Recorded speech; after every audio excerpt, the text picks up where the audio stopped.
O livro Mecanismos da Mediunidade, ele foi publicado no ano de 1959.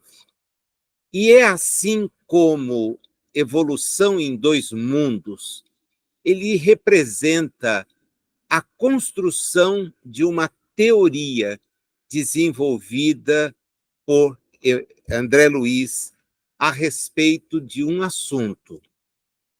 A diferença em relação à evolução em dois mundos é que todos aqueles técnicos que examinaram o livro, e eu vou, de certa forma, me reportar a dois destes técnicos, ambos amigos de alguma data, ambos professores de universidades extremamente reconhecidas, um da Universidade de São Carlos, da Federal de São Carlos, e o outro da Unicamp, tendo sido anteriormente professor aqui em Bauru, ambos, em mais de uma vez, por intermédio de mais de um artigo, elogiaram a iniciativa desenvolvida por André Luiz.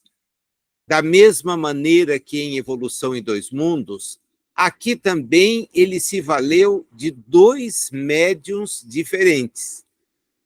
Capítulos ímpares escritos por intermédio de Valdo Vieira e capítulos pares escritos por Francisco Cândido Xavier. O que ele propõe, o que ele analisa, esses dois pesquisadores, o Otacílio e o Alexandre Fontes da Fonseca, dizem, de certa forma, é atingido. Só não foi o objetivo mais atingido, por quê?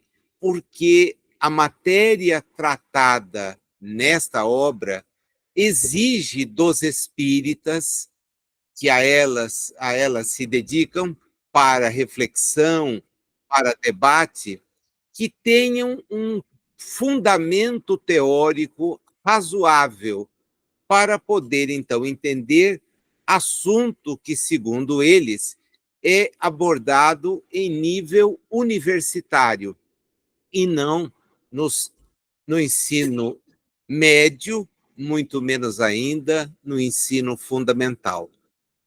Como a massa de frequentadores das casas espíritas, de dirigentes das casas espíritas, no instante em que o livro foi lançado, não era integrada por pessoas com esse nível de formação, entendem os dois, um de maneira bastante direta, que é o caso do Alexandre, que o livro, então, foi relegado ao abandono, ao esquecimento, né? Exatamente porque, desprovidos de conhecimento para abordar a questão do ponto de vista mais técnico, os espíritas não compreenderam a obra, não entenderam aquilo que ela nos propõe seja objeto de reflexão.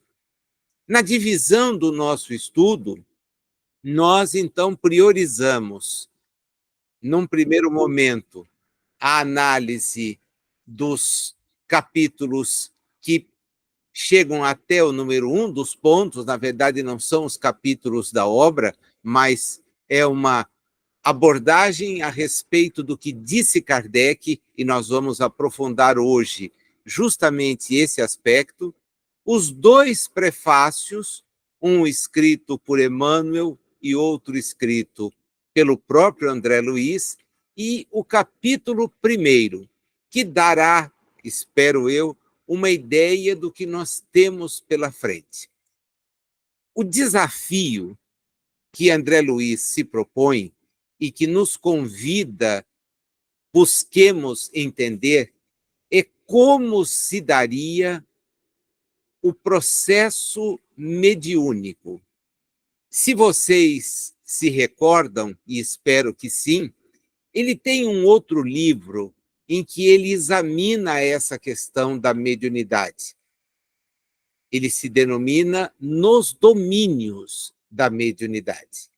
E lá, de uma maneira assim bastante diferente daquela que a gente vai encontrar aqui, que é similar ao que nós encontramos em Evolução em Dois Mundos, lá o relato é um relato de natureza romanceada. Não há nessa afirmação nada de sentido diminutivo, pejorativo. Escrever de forma romanceada significa trazer as informações por intermédio de uma construção, que no caso dele é o relato de uma atividade dentre as muitas em que ele esteve envolvido e que resolveu, então, condensar na série de livros que ele nos apresentou, denominada a série, originalmente, André Luiz. Posteriormente, por uma decisão da Federação Espírita, que é a titular dos direitos autorais daqueles livros, passaram a ser denominados A Vida no Mundo Espiritual.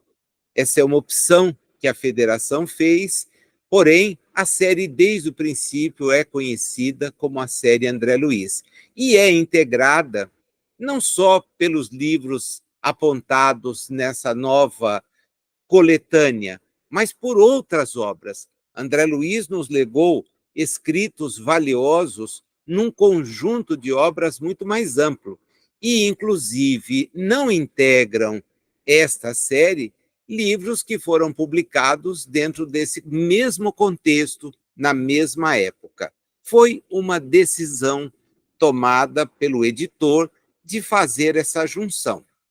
Pois bem, se nos domínios da mediunidade o relato é um relato que busca nos mostrar a ação em grupos mediúnicos, as diversas facetas como se opera esse fenômeno de comunicação entre os encarnados e os desencarnados, aqui em Mecanismos, ele vai tentar encontrar uma explicação do ponto de vista teórico, prático, para o fenômeno mediúnico. E é muito importante que, nesse instante, a gente que vai analisar o livro leve em conta a necessidade, mas é uma necessidade real, de tomar cada um dos capítulos e analisá-lo de forma bastante detalhada. Eu organizei a nossa conversa de forma a cumprir um número de encontros relativamente grande, tá? São 26 capítulos e eu tentei desdobrar a nossa conversa de forma que ela se estenda até mais ou menos quase o final do ano. Eu não sei, com toda sinceridade, se será possível cumprir esse objetivo no ritmo como eu me propus a fazer. E sou sincero em afirmar isso, porque pode ser que durante a nossa conversa, as dúvidas que vocês tenham ou a dificuldade na transmissão de um conhecimento que muitas vezes demanda ir buscar recursos além dos recursos que são espíritas, ela se mostre grande. E aí, para não sacrificar o domínio, o aprendizado, é que a gente vai prorrogar o prazo previamente fixado. Lá em Evolução em Dois Mundos, o prazo foi cumprido. Os assuntos eram extremamente difíceis, alguns capítulos exigiram de todos nós um esforço muito grande, só que estavam lá lançados um capítulo por encontro. Aqui eu fiz um pouco mais, fui um pouco mais ousado, e algumas vezes eu juntei capítulos na programação. Mas vou antecipar para vocês, de forma a não gerar qualquer espécie de problema, de dificuldade, que a qualquer tempo posso, evidentemente, rever esse planejamento, seja para acelerá-lo, se a compreensão se mostrar clara, seja para retardá-lo, de maneira que todos possam entender. Agora, não é possível, com toda sinceridade, a compreensão do livro sem o seu estudo. Não dá.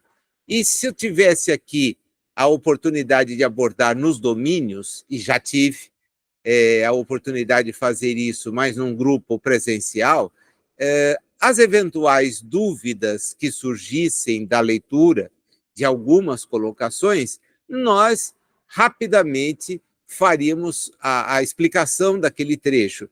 Mas aqui a coisa fica um pouco diferente, né? Porque eu faço a exposição e, de certa maneira, a participação de quem me ouve fica restrita ao final do encontro, quando nós encerramos a exposição.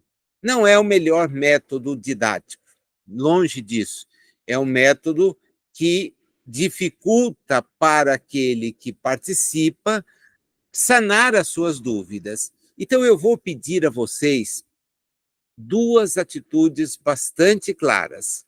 Primeira, a leitura prévia dos textos que nós vamos examinar. Tá? É um pedido sincero, porque realmente nós pegaremos informações que não são usualmente conhecidas e trabalhadas.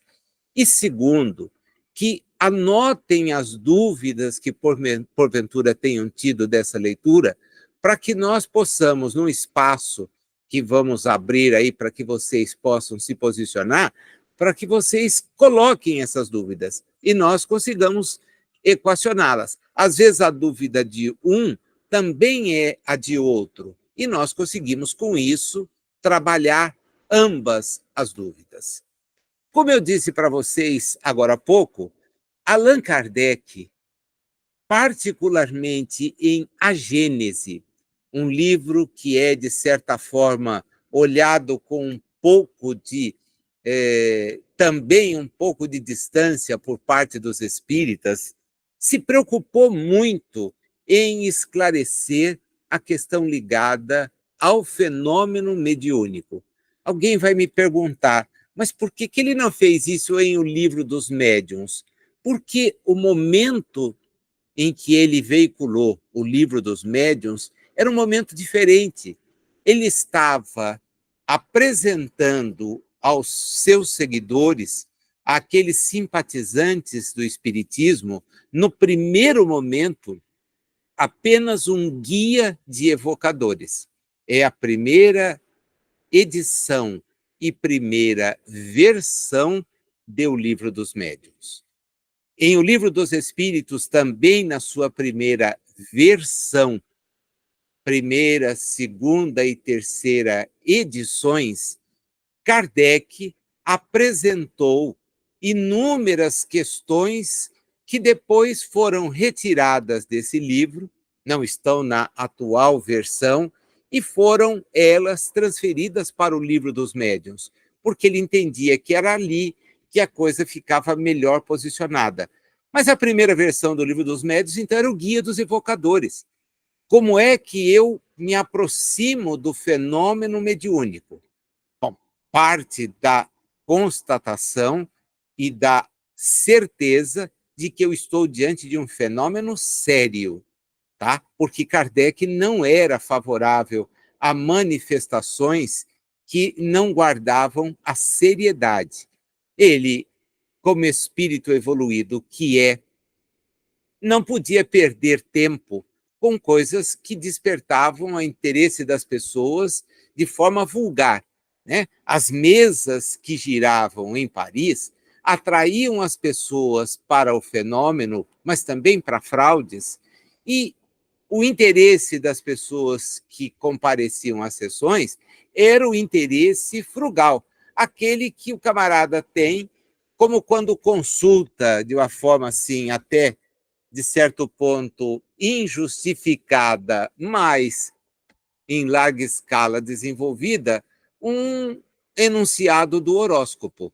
então vai atrás para ver o que vai me acontecer. Também se compareciam aos salões, onde as mesas giravam, onde havia comunicação de espíritos para perguntar bobagens, né? Vou conseguir um namorado? Vou ter sucesso no empreendimento X? Será que esse ano é meu ano de sorte? Será que aquilo que eu programei vai se concretizar? Essas coisas banais com as quais e para as quais a atenção do espiritismo é nenhuma.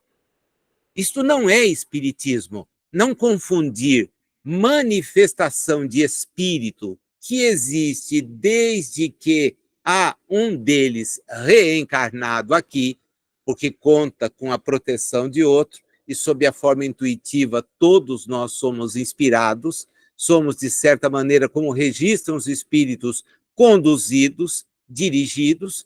Isso não tem nada a ver com o que faz o espiritismo. O espiritismo é extremamente cioso do seu compromisso, muito sério, tanto que na segunda versão do Livro dos Médiuns, agora até com esse título, ele dedica os 4 primeiros capítulos para explicar como fez em O Evangelho, também os 4 primeiros capítulos, para explicar as bases em que aquilo se desenvolveria. É um cuidado dele, uma preocupação. Então, ele analisa primeiro a ideia de espíritos, né? Porque pode ter pessoas que ainda imaginem que não existam espíritos. Se nós temos esse tipo de ideia, esse tipo de convicção, falar sobre doutrina dos espíritos é algo risível, porque não acredito na existência de espíritos. A pessoa ainda não tem aptidão, disposição de conhecimento, informação para analisar algo que diz respeito a ela própria, porque os espíritos somos nós. Não há espíritos que não sejamos nós. A diferença que aquelas reuniões que ele participou lhe permitiu comprovar e, de certa forma, abordar é que as almas que os homens imaginam e lá também imaginavam, relegadas a lugares completamente inacessíveis, estão em contato conosco muito mais do que nós possamos imaginar. E há um detalhe: a vivência reencarnatória, como aquela que nós estamos tendo agora, é que nos torna separados vibracionalmente da realidade que é a espiritual. Então, nós é que estamos separados, não os espíritos que estão separados de nós. Isto fica muito claro numa expressão de Emmanuel: os vivos mortos vão ter contato com os mortos vivos. É dizer, os vivos, de certa forma, mortos para a realidade espiritual, somos nós. Porque, salvo essa predisposição, esse treinamento, essa forma de contato que vai envolver alguns conceitos, nós não percebemos a realidade espiritual. Porém, ela está plenamente viva e permanentemente viva. Nós é que não temos esse acesso. Por quê? Porque estamos separados. Mudam-se as vibrações, e aqui a gente já começa a perceber por onde é que as explicações virão. Mudam-se as vibrações, e na vibração mais baixa em que estamos, perceber a realidade espiritual é mais difícil, muito mais difícil. Então, nós ficamos numa situação de não entender. Depois, ele avança no Livro dos Médiuns para dizer que o estudo do espiritismo demanda método, sim, método. Desde René Descartes, o estudo sempre exigiu método, metodologia. E é um estudo permanente, sequencial e de camadas de aprofundamento. É assim que eu aprendi a conhecer o Espiritismo. Quem comigo convive ao longo de tantos anos de trabalho nessa área, de estudar juntos, de provocar reflexões, sabe que eu sou ancorado exatamente nesse propósito. E por que Kardec diz isso? Porque há sistemas de um número enorme. Na sua época, o número era sério e forte, que tentam invalidar essa metodologia espírita. E ele vem mostrar que os sistemas criados para tentar explicar os fenômenos mediúnicos são sistemas falhos. Ele os destrói um a um. Então, quando a gente lê a introdução, os 4 primeiros capítulos que introduzem a apresentação dos fenômenos mediúnicos, nós precisamos nos preparar para aquilo que vamos ver. A partir daí, ele faz uma grande catalogação. Ele vai estudar aqueles fenômenos que ele vai constatando. Então, são fenômenos de natureza física, são fenômenos de natureza inteligente. É o grande grupo em que ele trabalha. E a partir daí sai classificando, demonstrando, explicando por que tem isso, por que tem aquilo, vai detalhando, diz as perguntas que podem ser feitas, aquelas que nunca devem ser feitas, nos previne contra o charlatanismo. Kardec nos previne contra o charlatanismo, mas não é crítico da situação anímica, porque ânima, alma, como ele explica na introdução de O Livro dos Espíritos, é justamente a maneira como ele trabalha o espírito enquanto encarnado. Então, para nós que estamos encarnados, a denominação seria alma ou espírito em E minúsculo, como ele apresenta nos textos posteriores do seu trabalho. E, quando desencarnados, somos espíritos com E maiúsculo, mencionando a realidade espiritual. Pois bem, toda essa seriedade desenvolvida aí não dá um aprofundamento maior a respeito do que vem a ser o fenômeno mediúnico. Faltavam reflexões, faltavam informações.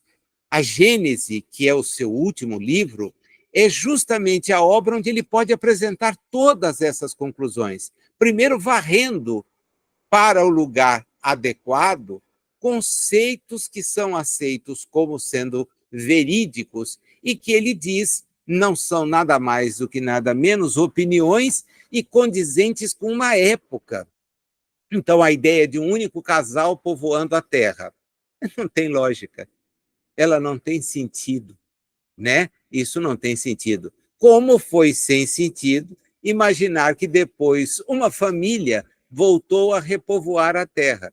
A gente não pode tomar narrativas que são narrativas que nós desenvolvemos em períodos que não tínhamos informações, com narrativas que sejam verídicas, principalmente quando as atribuímos à inteligência suprema, a causa primária de todas as coisas. É rebaixar a ideia da existência dessa inteligência suprema a uma questão que é só nossa. Como não tem sentido imaginar que a Terra seja no universo que nós observamos e que não é nada, ela seja o único planeta habitado, né? Não há menor lógica nesse tipo de afirmação. Qualquer cientista sério hoje dá risada desse tipo de observação. Mas, na mesma linha desse tipo de absurdos, nós temos pessoas que, independentemente de todas as demonstrações, ainda afirmam que a Terra é plana. Quer dizer, como é que é? Quando Fernão de Magalhães se dispôs a demonstrar que a Terra não era assim, mas que saindo de um ponto, navegando sempre sem mudar de norte, ele voltaria ao mesmo ponto, demonstrando com isso a existência do que é o nosso globo, somente foram ao seu lado, como marinheiros, pessoas que estavam reclusas no cárcere, porque as masmorras da época não davam plano B. O sujeito ia morrer ali, sem comida, amarrado a uma pedra por grossas correntes, alimentado uma vez por dia, se tanto, convivendo com ratos, com animais peçonhentos, e o destino era simplesmente, mais dia ou menos dia, morrer. Bem, diante do imaginário que dizia que depois do oceano havia uma grande queda, muitos daqueles prisioneiros resolveram seguir com ele. Era melhor morrer tomando uma brisa no mar do que permanecer ali dentro enclausurados e morrer do mesmo jeito. Então, ele não tinha técnicos, exceção do seu contramestre e dos dirigentes dos 2 outros barcos que compuseram a sua frota e que acabou por demonstrar, infelizmente, sem a sua presença, porque ele foi flechado num incidente com indígenas e acabou desencarnando sem tornar ao ponto de partida, mas os que terminaram a jornada comprovaram a sua teoria. Mas isso está quando no tempo? Não é possível que no século XXI ainda tenha gente pensando a mesma coisa, né? A gente descreve todos os planetas como esferas. E você pergunta para a pessoa, você acredita que Saturno exista? Ah, acredito. E é uma esfera? Ah, é. Tem inclusive os anéis. Tá, e nós somos o anel. Né? Como é que pode? Não tem sentido, não tem lógica. Quer dizer, a ignorância, ela é realmente algo que precisa ser combatido. E só se combate a ignorância com estudo. E não é o estudo que outros façam, é o que eu faço. Eu posso me valer dos estudos que outros fizeram. Eu vou convidar vocês, então, a irem comigo agora no livro, para ver como Kardec, em alguns registros, e André Luiz é de uma profunda sapiência, porque ele vai nas 5 obras que entendemos básicas para demonstrar o quanto Kardec se preocupava com o assunto. Nós vamos já parar na Gênese em particular e vamos ver como ele detalhou em A Gênese esse assunto. Diz ele em O Livro dos Espíritos, na questão que aí aparece: no estado de desprendimento em que fica colocado, o espírito do sonâmbulo entra em comunicação mais fácil com os outros espíritos. E ao detalhe, encarnados ou não encarnados. Comunicação que se estabelece pelo contato dos fluidos que compõem os perispíritos e servem de transmissão ao pensamento como fio elétrico. O estado de sonambulismo é um estado em que o corpo é governado de uma forma quase que autônoma pela entidade que a ele se vincula. Fora todas as questões ligadas ao cinema, à fantasia da literatura a respeito do sonambulismo, o fato é que ele existe. E ele, muitas vezes, coloca o que está nesse estado sonambúlico em condições complicadas, mas as quais não vitimam o corpo que é ali conduzido pelo espírito, que resolve levá-lo. O corpo quer o repouso, não é o estado de vigília, é um estado de dormência, de emancipação da alma. E o espírito, que é o controlador, o que ele diz para todos nós observarmos?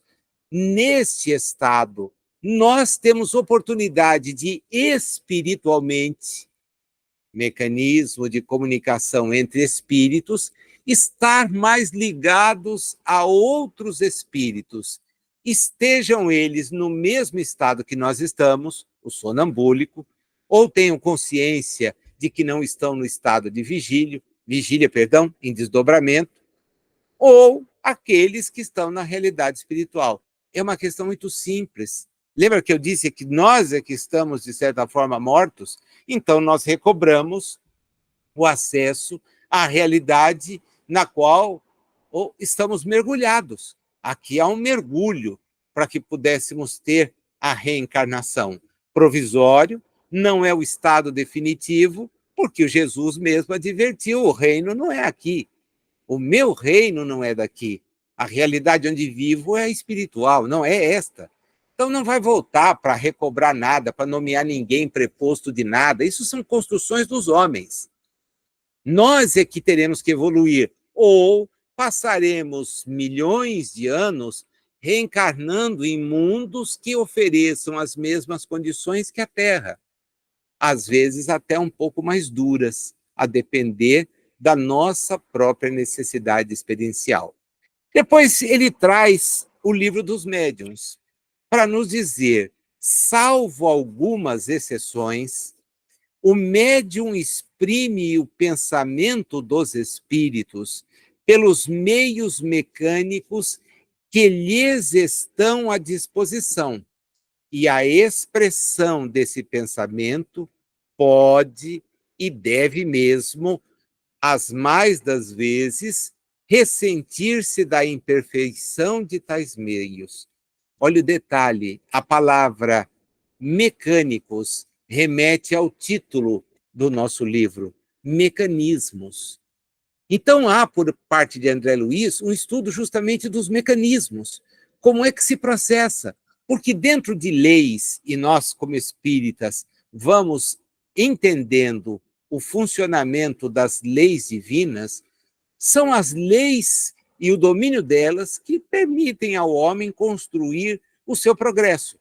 Não fosse o estudo das leis da física, nós não teríamos os recursos que dispomos hoje. Nenhum deles. Foi o estudo das leis da física que permitiram ao homem desenvolver técnicas e tecnologias que nos permitem estar agora, por exemplo, em contato. Estou falando de onde me encontro, mas estou sendo ouvido, visto por vocês. O que permite isso? O conhecimento técnico, o aprofundamento. A leitura do conhecimento das áreas da natureza, como a biologia, é que nos permitem valer de tantos recursos como os que dispomos para a produção de alimentos, para a tentativa de aliviar enfermidades, etc., etc. Nós vamos conhecendo as leis que nos cercam. A ciência cuida das leis da natureza do ponto de vista material. Essa é a sua missão. E ela não é uma inimiga, ela é apenas uma área concentrada de análise. Ah, mas os cientistas não aceitam as ideias espíritas. Não é verdade, mas não é verdade mesmo. Eu abri aqui me reportando ao Otacílio e ao Alexandre. São dois cientistas de primeira linha, dois professores doutores, aprovados em concursos públicos, exercendo as suas atividades em universidades reconhecidas e técnicas, que, ao lado de outros tantos pesquisadores, se dedicam, sim, ao entendimento das questões ligadas ao espiritismo. Porque elas falam daquele domínio que não compete à ciência. O espiritismo estuda as leis espirituais. Ele nos fala dessa realidade da qual estamos momentaneamente separados na maneira de vivenciar, mas não estamos isentos em função da influenciação que outorgamos e que recebemos. Então, somos espíritos e assim continuaremos, porque o espírito é imortal. Ele teve uma criação, não vou voltar a esse ponto, mas é todo o livro A Evolução em Dois Mundos, e a partir desse processo, ele passa a gerir, via responsabilidade, a sua própria elevação. Então, nós estamos numa quadra, no momento em que temos o desafio de conhecer mais, trabalhar mais, para vencer as nossas próprias limitações de conhecimento, mas, acima de tudo, de vivência. vivência de valores que nós já aprendemos são os mais importantes. Aí ele vai ao Evangelho. Olha que interessante, né? O Evangelho com questão técnica. Segura aí. A mediunidade não é uma arte, nem um talento, pelo que não pode tornar-se uma profissão. Então, não há profissão de médium, como alguns por aí exercem. Não há. Não existe isso. Tá? Isso é ignorância pura. Quer não adianta o sujeito se aproximar daquilo que é puro, mas não aproveitar. Jesus usou uma expressão para isso muito clara: não se atiram pérolas aos porcos, porque eles não sabem o valor que elas têm. Manifestação espiritual não significa espiritismo, mas não significa mesmo. E é duro convencer quem não estuda, quem não conhece o espiritismo sobre isso. Mas depois que a gente mostra, demonstra, eles param e começam a acreditar. Puxa, é verdade, acho que você não está falando nada errado. Não é. Não é a razão. O centro só existe em razão da atividade mediúnica. Azar do centro. Azar de quem está lá. Porque o objetivo espírita não é limitado à manifestação das entidades que não estão aqui tendo uma encarnação, estão momentaneamente afastadas delas. Pode-se atendê-la? Evidente. Mas devemos atendê-las pelos nossos exemplos, e não por pregações, não por convites a que elas se melhorem, quando elas nos acompanham no nosso dia a dia e percebem que nós não melhoramos absolutamente nada. Então, hão de nos dizer, como eu já presenciei ser dito para alguém e que perdeu completamente o rebolado, porque era um doutrinador duro, rígido, e disse: olha, você quer que eu conte onde você esteve essa semana? Eu vou contar aqui, todo mundo vai perceber que você não tem condição nenhuma de estar aqui posando de moralista. Quer dizer, é complicado, é muito complicado. Nós é que estamos separados, os espíritos não. Então, diz: olha, não é arte, não é talento, pelo que não pode tornar-se profissão. Ela não existe sem o concurso dos espíritos. Se faltam estes, já não tem mediunidade. Porque a mediunidade é essa ponte entre duas realidades. Olhem o céu e o inferno. Por toda a parte, a vida e o movimento. Nenhum canto do infinito despovoado, esse que a gente olha para o céu à noite, imagina ser um grande vazio, né? É a nossa maneira de ver, a maneira como nós estamos internados numa realidade que, de certa forma, nos afasta. Nenhuma região que não seja incessantemente percorrida por legiões inumeráveis de espíritos radiantes, invisíveis aos sentidos grosseiros dos encarnados, mas cuja vista deslumbra de alegria e admiração as almas libertas da matéria. Eu me divirto muito, sem expressar a minha alegria, né? A minha diversão, porque pode parecer ofensivo, quando alguém me diz que viu uma entidade transitando em determinado ambiente, né? E eu me divirto por quê? Porque essa mensagem é muito clara. Nós estamos segregados dos espíritos, eles vivem conosco. Evidentemente que se tornarem visíveis a nós deve ser revestido de propósito. Mas e quem diz que os espíritos todos têm propósito? Quem diz que as pessoas com quem convivemos estão elas também imbuídas desse propósito? Nem sempre. Há pessoas que convivem conosco e se perguntaram qual o seu propósito de vida. Vamos ouvir coisas que podem nos deixar, assim, extremamente assustados, né? Porque os propósitos, às vezes, são mesquinhos. E o espírito não reencarna para propósitos mesquinhos, salvo se não detiver esclarecimentos para agir diferente. Então, nós temos que ter propósitos superiores e que não se restringem ao dia a dia, ao acúmulo de bens que nem ao menos podemos levar quando deixamos a existência, e que, com uma característica muito marcante, foram encontrados aqui antes de nós voltarmos. Então, estavam aqui, vão continuar. Ah, não, mas eu tenho que guardar porque os meus sucessores... Amigo, quem lhe diz que os seus sucessores terão o interesse que você tem? Quem lhe assegura que os seus sucessores têm as mesmas visões que você tem? Não vão pegar aquilo que você achou que era a cocada preta, né? O ponto mais importante, vão passar tudo nos cobres e vão usufruir daqueles valores, do que resultou daquela venda. Quem diz isso? Que não vão doar em favor de uma instituição de caridade, em favor de quem precisa. Então, é sem propósito, sem propósito. A realidade espiritual pulsa, é vibrante. Não há canto desocupado, região desocupada. Não há isso, né? O que ele nos diz é que aqueles que se deslocam de um lugar para outro, nisto que nós não conseguimos ainda compreender, são espíritos radiantes, o que revela sua condição evolutiva. Por fim, a Gênese, que a gente vai voltar já já um pouquinho mais, escreveu ele: são extremamente variados os efeitos da ação fluídica sobre os doentes, de acordo com as circunstâncias. Algumas vezes é lenta e reclama tratamento prolongado, como no magnetismo ordinário.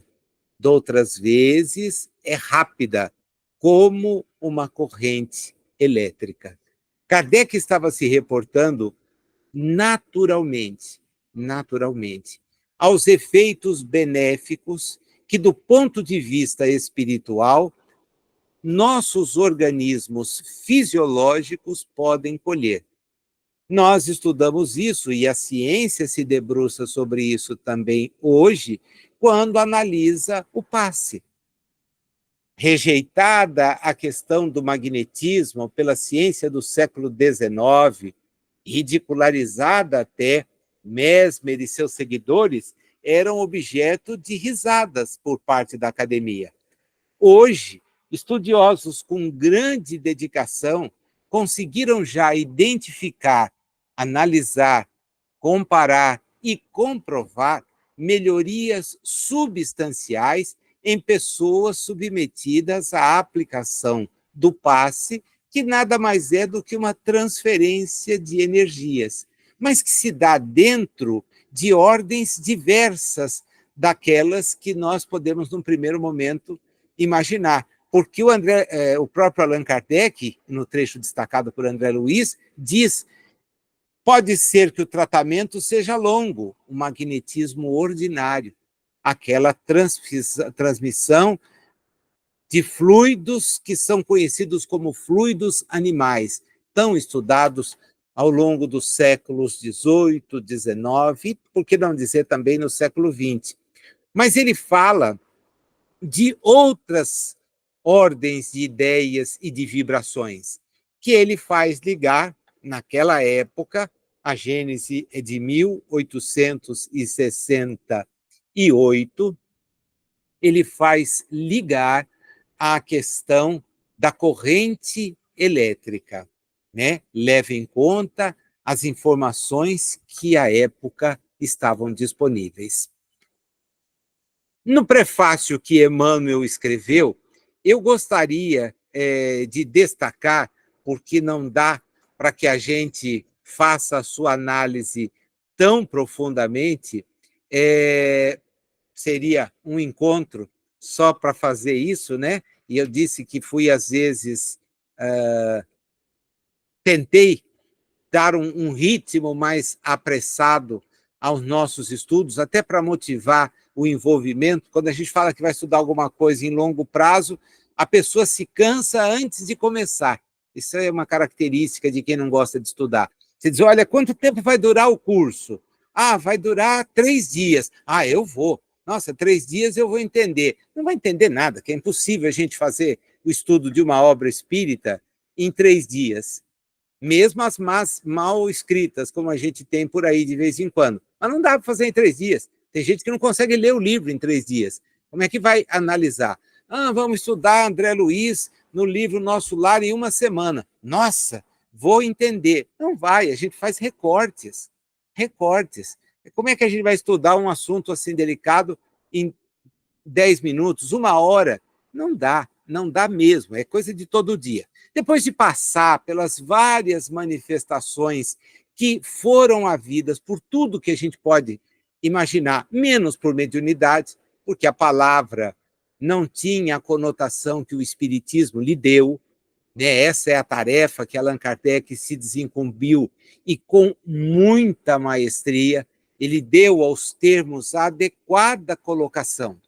Médium existia, intermediário, que está no meio de duas realidades, tenta transpor, foi detalhar, a mediunidade é muito mais. Então, quando Emmanuel vai pontuando desde o tempo mais recuado em que ele resolveu colocar as coisas, né? Ele começa justamente em Sócrates, vai à Grécia, vem passando por Roma, onde ele esteve, vem adiante falar dos espíritos que seguiam a Jesus, fala das narrativas presentes, particularmente em Os Atos dos Apóstolos, onde essa intervenção de natureza espiritual fica muito forte, mas muito forte mesmo. Então a pessoa lê essa narrativa e acaba dizendo que isso é um fato milagroso.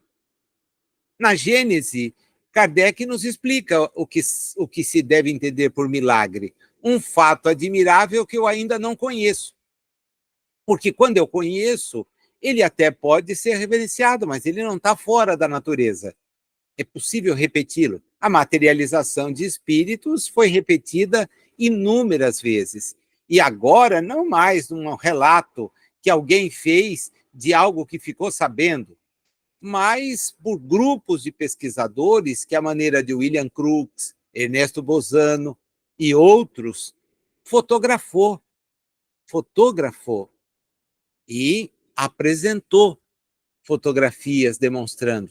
No Brasil, as experiências com Peixotinho foram todas elas objeto de registro quando o espírito condutor dos trabalhos permitiu.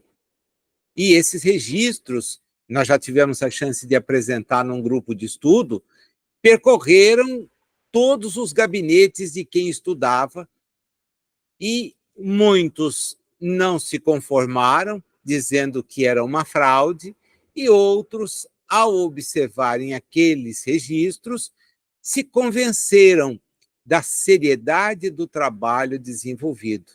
Mirabelle, que esteve próximo a nós, já que era da cidade de Botucatu, e depois exerceu sua atividade mediúnica também no estado de São Paulo, Mirabelle produziu fenômenos de materialização, de deslocamento, que foram também objetos de registros e hoje apresentados em 3 volumes bem alentados, onde a gente fica conhecendo aquilo que desenvolveu.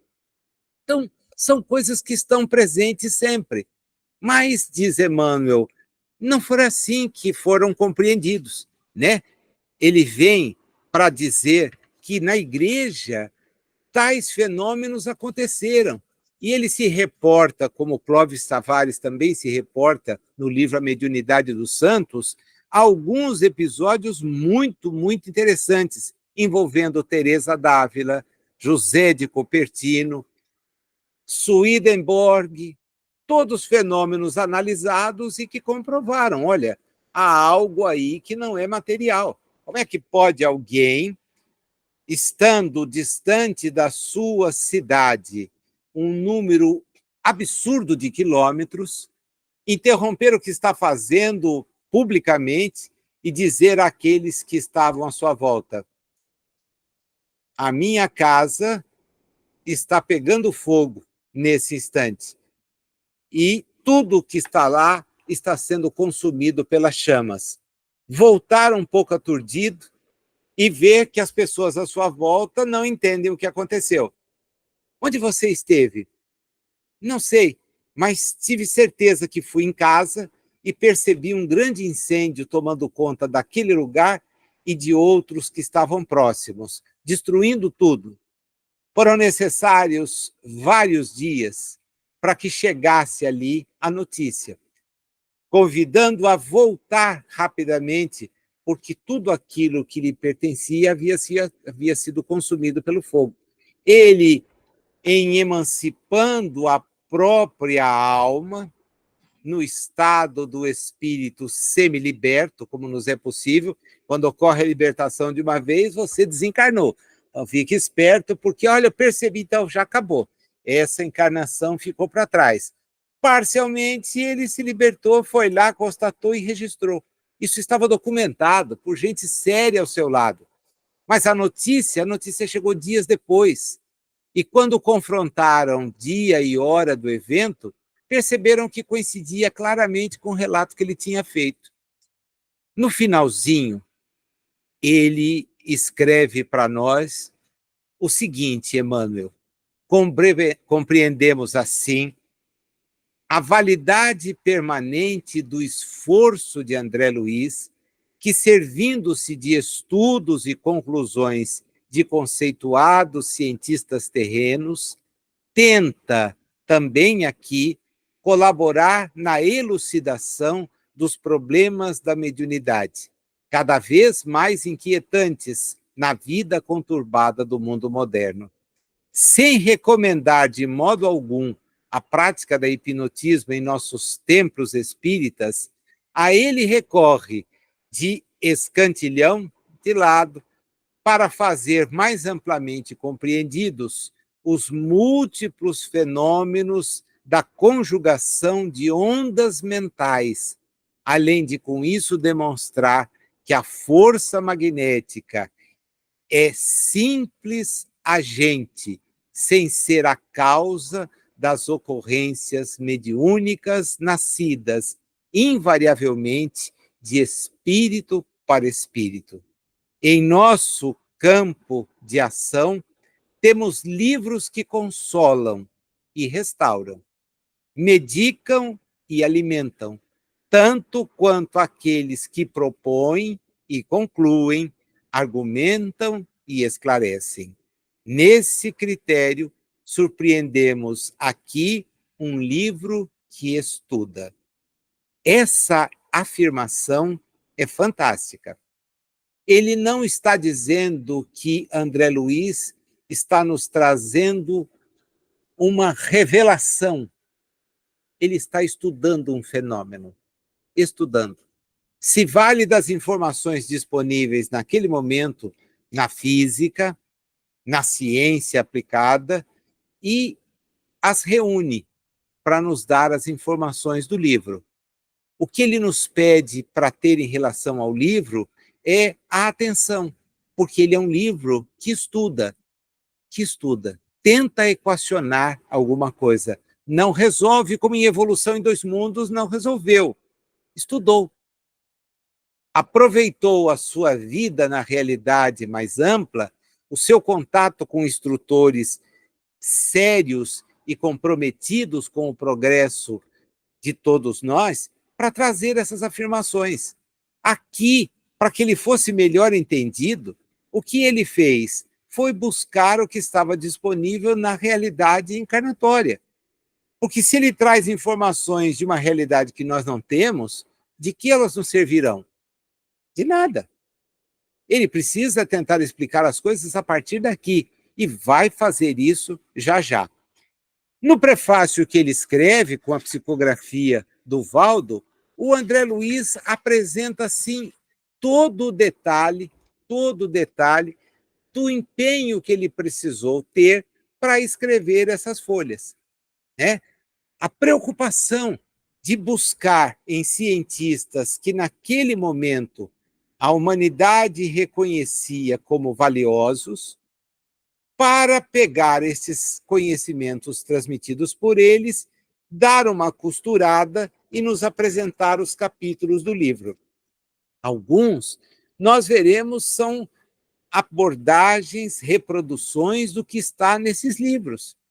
Livros que foram usados em ensino durante anos e anos. E essas afirmações permitem a ele estabelecer uma ponte entre o que está disponível de informação sobre leis que o homem vai entendendo, com aquelas que o homem ainda entenderá quando a evolução nos colocar em patamares melhores para compreender como se dão os processos de intercâmbio entre a realidade que estamos e a realidade que é a presente, tá? O primeiro capítulo é exatamente sobre isso. Veja, olha que dificuldade, né? A gente vencer estas etapas iniciais para chegar aqui. Mas eu disse que antes de chegar, eu voltaria à Gênese. Se você tiver aí papel e lápis disponível, eu queria que você anotasse algumas referências que eu vou passar. Elas não são muitas, são 6. Eu gostaria de voltar a elas, gostaria, mas não sei se vou conseguir hoje. Prometo que no andar da nossa conversa eu voltarei a elas para reforçar alguns pontos, tá? A primeira delas diz respeito ao capítulo 14 de A Gênese. 14 do livro A Gênese, tá? E nesse capítulo 14, há 2 tópicos que são de extrema importância, que eu vou, então, aqui destacar para que vocês possam, depois, lendo o capítulo, perceberem. Diz o seguinte: espíritos encarnados e desencarnados modificam o fluido universal através do pensamento e vontade, impregnando-o de qualidades e informações que desejem. Está escrito lá. O fluido universal é o fluido que Kardec justifica ser a base, a origem de manifestações da matéria e do ponto de vista espiritual. Então, é buscando esse fluido que nós vamos, então, encarnados e desencarnados, modificá-lo. E, através dessa modificação, passar tudo aquilo que nós gostaríamos fosse captado. É uma coisa bem interessante para guardar agora. Depois, no mesmo 14, é um outro trechinho. Espíritos encarnados e desencarnados possuem um corpo espiritual, perispírito, formado pela condensação do fluido universal em torno do foco de inteligência dos mesmos. As qualidades dos fluidos que compõem o perispírito dependem do grau de evolução do espírito. Então, o espírito mais evoluído terá o fluido que envolve o seu perispírito mais etéreo. Um espírito menos evoluído, ainda preso às sensações, terá o seu perispírito mais denso, isto é, revelando a ausência de progresso que ele precisa fazer. As 2 citações estão no 14 da Gênese. Agora, a questão 455 de O Livro dos Espíritos, 455. Na observação que ele faz, o perispírito serve de transmissão ao pensamento, como o fio elétrico transmite um sinal elétrico. Perceberam a construção? Encarnados e desencarnados modificam os seus pensamentos, através do pensamento e da vontade, transmitem pelo fluido universal que modificam aquilo que querem passar. Informações, mas também revelam do que estão repletos. Se forem evoluídos, esse fluido será mais eterizado. Se forem menos evoluídos, esse fluido será menos eterizado. Mas ele é aquilo que vai permitir ao perispírito essa comunicação. Agora ele deixa claro, é através do perispírito que nós vamos transmitir o nosso pensamento. É ele o veículo, e é ele o veículo da atividade mediúnica. Está no item 225 do Livro dos Médiuns, agora 225 do Livro dos Médiuns. Os espíritos se comunicam com os encarnados da mesma forma que com os espíritos propriamente ditos, tão só pela irradiação e percepção dos seus pensamentos. É assim que se dá a comunicação entre espíritos. E nós somos espíritos. Então, aquele que me quer transmitir o seu pensamento para uma comunicação, o que ele faz? Ele irradia o seu pensamento e eu vou captar essa irradiação pelo meu grau de concentração. Quanto mais concentrado eu estiver, isto é, fixado na atividade mediúnica que pretendo desenvolver, com mais qualidade eu captarei essa informação. Se eu estiver distraído, se eu estiver envolvido em outras questões, dificilmente vou captar alguma coisa. Mas numa reunião com foco, eu vou captar isso sem problema algum, né? E vou transmitir aquilo que ele gostaria fosse transmitido. Eu não tenho consciência do que ele vai transmitir. Eu vou reproduzir aquilo que ele quer seja repassado.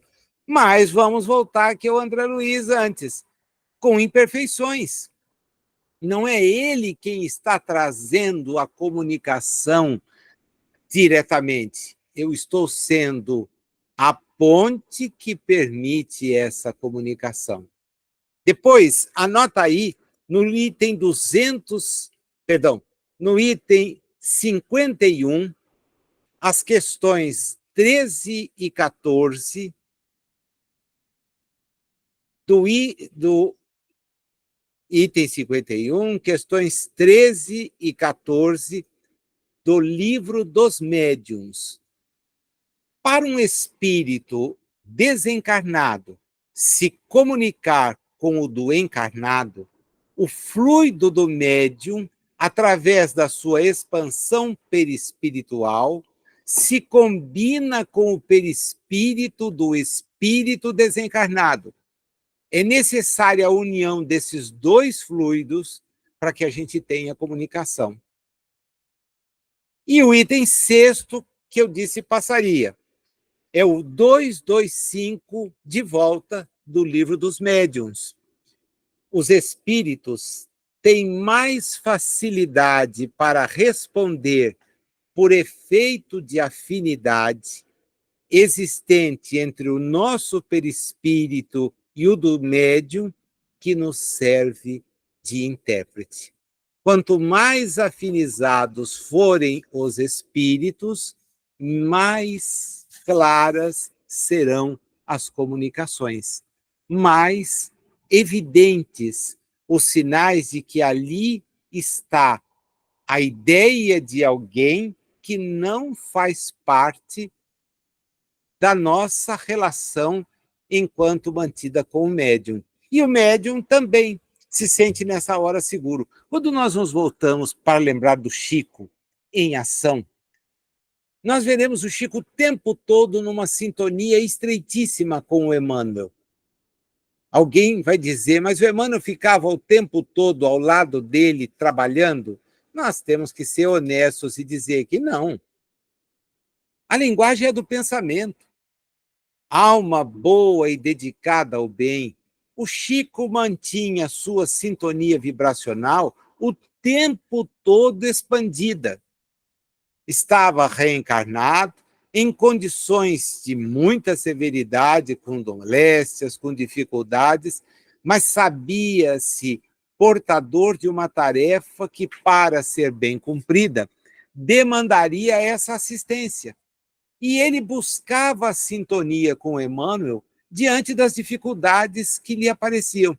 Estou relendo um livro do Fernando Orme, do Rio Grande do Sul, que reproduz, eu conheci algumas das entrevistas, mas agora a Federação, felizmente, publicou a reunião de todas essas entrevistas do Fernando Orme com o Chico. Fernando era um materialista, completamente afastado das questões espirituais, e acaba se envolvendo com o Chico porque o fenômeno mediúnico lhe chama atenção. E é interessante constatar, sua mãe era espírita, ele não, materialista mesmo.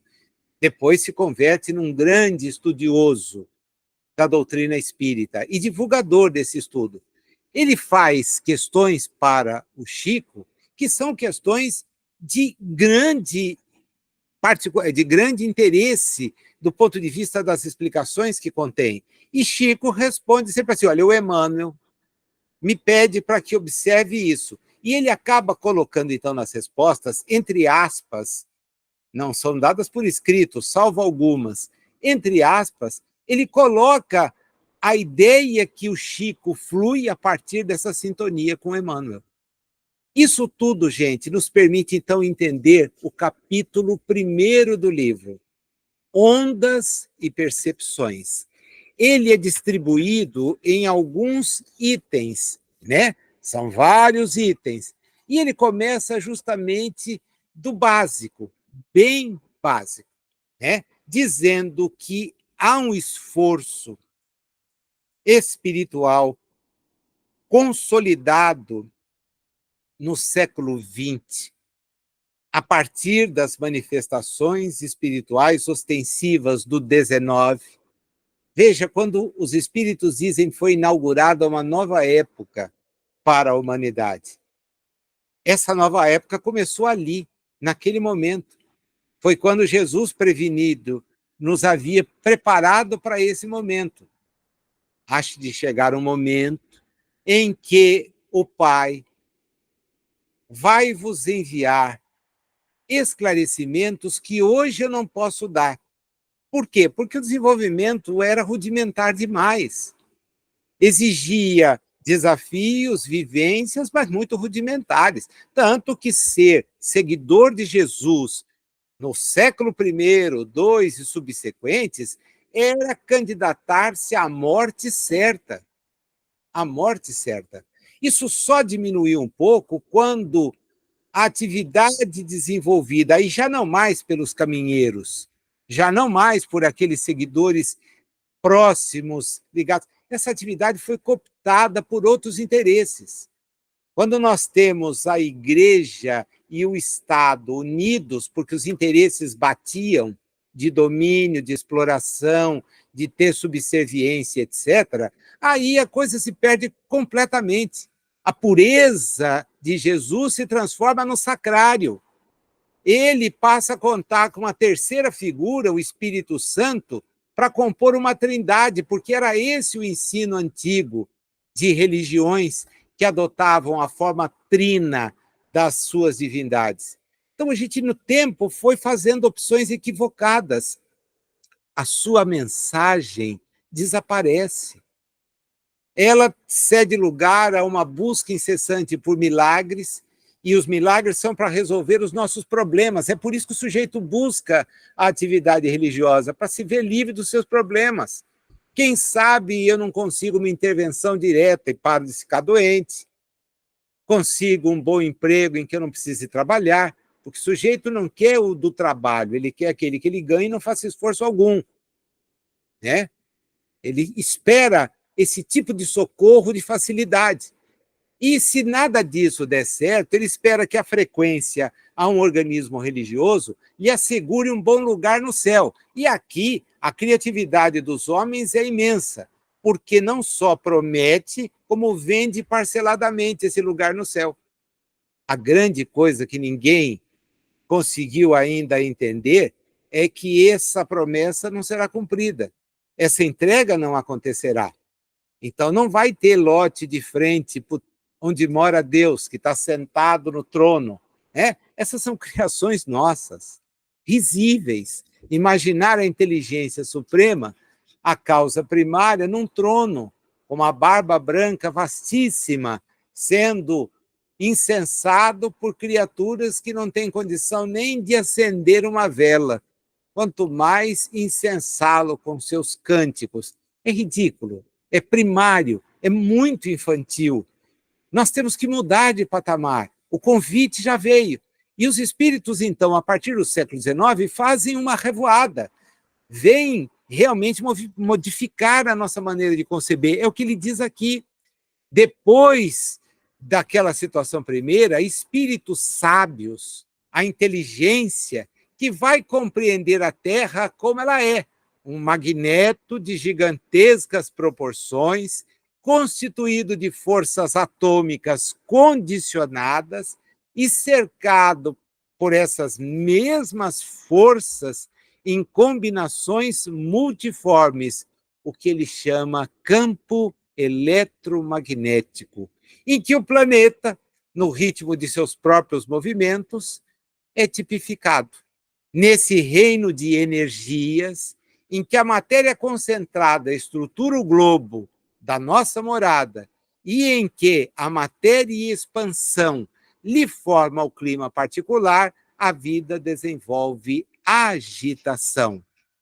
E é esta agitação que produz ondas, aquilo que ele começa. A agitação que produz ondas. E diz uma frase que nós emitimos, ou um instrumento cria ondas sonoras. Se nós ligarmos um aquecedor, teremos ondas calóricas. Se nós acendermos uma lâmpada, ondas luminosas. Toda inquietação se propaga em forma de ondas. Estas ondas, segundo os estudos desenvolvidos por muitos que sobre esse campo se debruçaram, possuem comprimentos diferentes. Ele, então, usa um exemplo para nos mostrar essa diferença.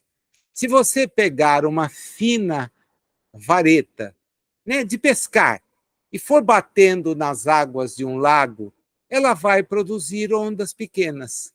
Mas se alguém desavisado vier em direção a esse lago com uma tora e conseguir, com a ajuda de um trator, arremessá-la dentro do mesmo lago, as ondas serão completamente diferentes. Na música, isso é evidente. Quem tiver um contrabaixo vai perceber ondas muito longas. Mas quem tiver tocando um flautim vai perceber essas mesmas ondas sonoras curtas. E ele então nos pergunta: que é uma onda? Que é, para responder da seguinte maneira: uma onda é determinada forma de ressurreição da energia, por intermédio do elemento particular que a veicula ou estabelece. Forma de ressurreição, faz ressurgir uma energia. Partindo de semelhante princípio, entenderemos que a fonte principal de qualquer irradiação é o átomo, ou partes dele em agitação, despedindo raios ou ondas que se articulam de acordo com as oscilações que emite. O que tem a ver o homem com as ondas? É o outro tópico. Numa escala de ondas, diz ele, nós vamos recordar que, se elas vibrarem, oscilarem de maneira integral, sacudidas simplesmente por elétrons de suas órbitas ou exercitados apenas em seus núcleos, os átomos vão lançar ondas que produzem calor e som, luz e raios gama. Assim, é que entre as ondas da corrente alternada para os objetivos industriais, elas mudam. Aí nós temos, então, as ondas do rádio, as da luz e do raio-x. O homem colocado nas faixas desse imenso domínio, em que a matéria, quanto mais estudada, mais se revela qual feixe das forças em temporária associação, somente assinala as ondas que se lhe afinam com o modo de ser. Então, cada qual vai sintonizar-se com ondas que são perceptíveis pelo seu modo de ser. Viajante do cosmos, como somos, respirando num vastíssimo império de ondas que se comportam como massa ou vice-versa, condicionado nas suas percepções à escala do progresso que já alcançou, progresso esse que se mostra sempre acrescentado pelo patrimônio da experiência em que se gradua, no campo mental que lhe é característico, em cujas dimensões revela o que a vida já lhe deu, ou tempo de evolução, e aquilo que ele próprio já deu à vida, ou tempo de esforço pessoal na construção do destino, nós vamos entender que temos que percorrer inúmeras parcelas para perceber, avançando, para perceber o progresso, para perceber a qualidade que se modifica dessas ondas. Então, quanto mais próximos estivermos do início das nossas jornadas espirituais, menor será a nossa percepção. Quanto mais avançados estivermos em termos de crescimento espiritual, do ponto de vista da mudança das nossas atitudes, valorizando e praticando o bem, maior será a sintonia que iremos obter. Então, o homem está ligado às ondas a depender desses dois pontos que estão em negrito no texto que nós estamos lendo. Tempo de evolução. Tempo de evolução. Tempo de esforço pessoal na construção do destino. São duas coisas. Tempo de evolução e tempo de esforço pessoal. Em Evolução em Dois Mundos, nós vimos que há características que o princípio inteligente cobre e vence pela intercessão e direção de espíritos superiores, que condicionam aquele princípio inteligente a viver de maneira instintiva, garantindo a experiência enquanto encarnado e assimilando frações da inteligência encarnado e desencarnado. Mas o espírito é o construtor do seu destino, de tal forma que nesta situação é ele quem se empenha por trabalhar nesse processo. É ele quem vai trabalhar de maneira a fazer com que as coisas possam se dar desta ou daquela maneira. Desta ou daquela maneira. É esse tempo do esforço pessoal que nós vamos ter que despender para poder, então, melhorar a nossa sintonia. Olhando para o homem, ele diz, continente do infrassom, ajustam-se aos ouvidos e olhos humanos as balizas naturais de percepção.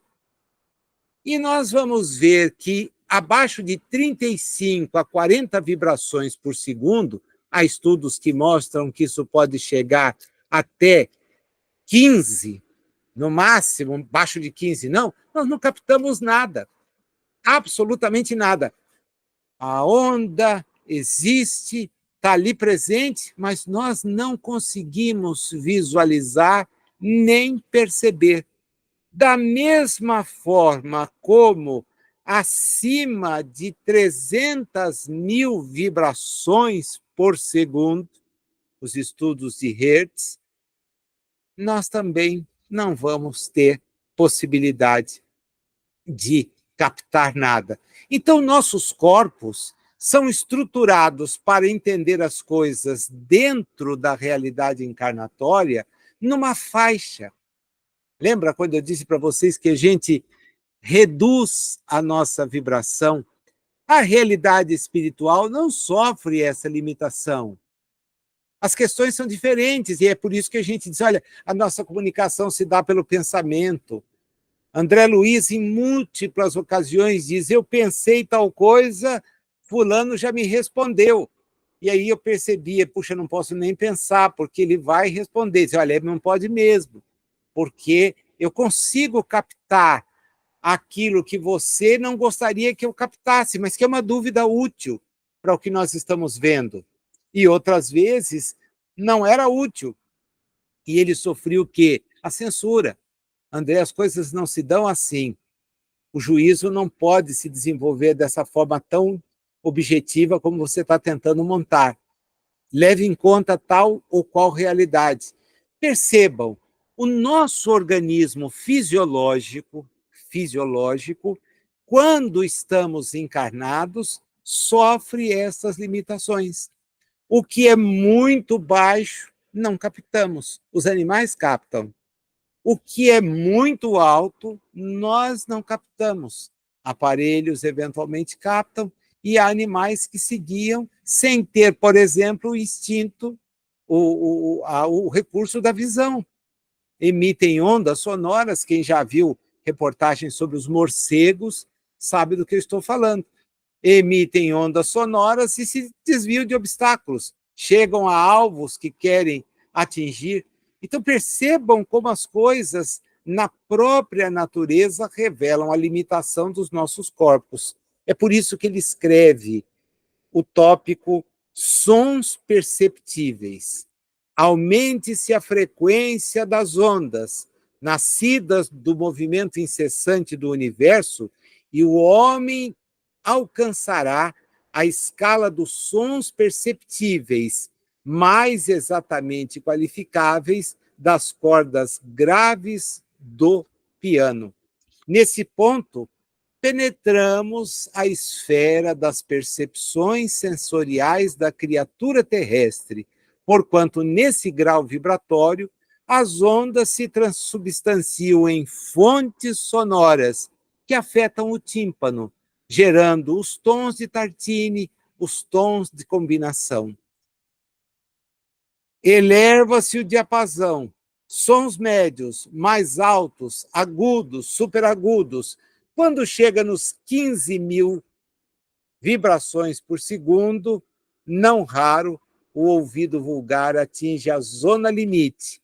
E se há transmissões de 300 quilociclos, elas servem para que a gente alcance uma estação de rádio, alcance o sinal desta ou daquela veiculação, o trabalho do radar por aí afora, mas nós não teremos condições de captar numa porção pequena, 5% desse número dos 300.000 ciclos, né? Já que com 15.000 nós não vamos conseguir.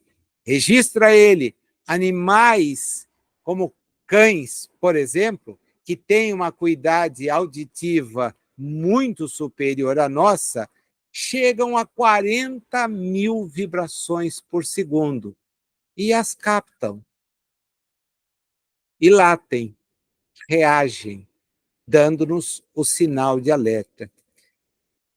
Ele encerra o capítulo falando de outros reinos ondulatórios.